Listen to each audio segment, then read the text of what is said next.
Okay, I'm going to unearth my Beast Wars toys and review each one just for you. Today we're going to talk about the heroic Maximal Razorbeast.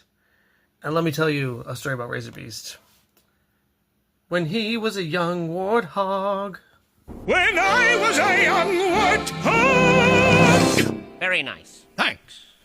Razorbeast is a basic figure from the first line of the Beast Wars toys. And as you see, he is a warthog.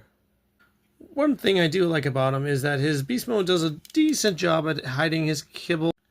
You can of course still see his legs at the bottom here, but his skin does kind of envelop it a little bit, so it doesn't just stick out. They did make an attempt to hide it. Oh, ooh.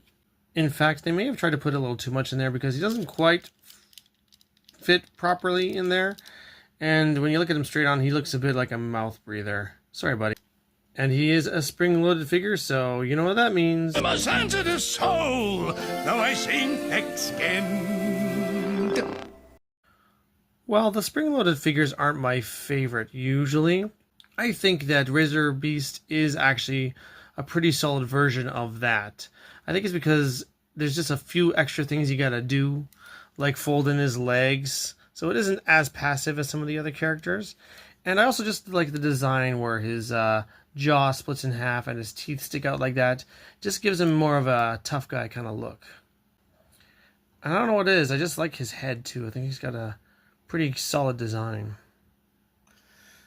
Razorbeast's weapon is hiding in his toupee here, so all you gotta do is flip it around and fold it out, and he can hold this part, which sticks in his back to keep it on him when he's in beast mode, and functions as the handle to his blaster in robot mode.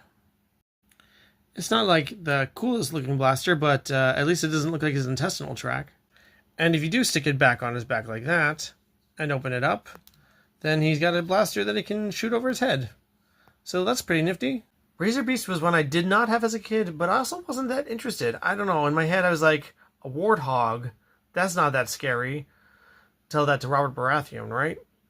But after I read the Beast Wars comics, and Razorbeast was one of the main characters in that, I actually grew to really appreciate him. And now I think he's one of the best basic class figures in the first run of the Beast Wars line. So good job, Razorbeast. I think I'm going to give you the upper end of the mid-tier. That ain't so bad.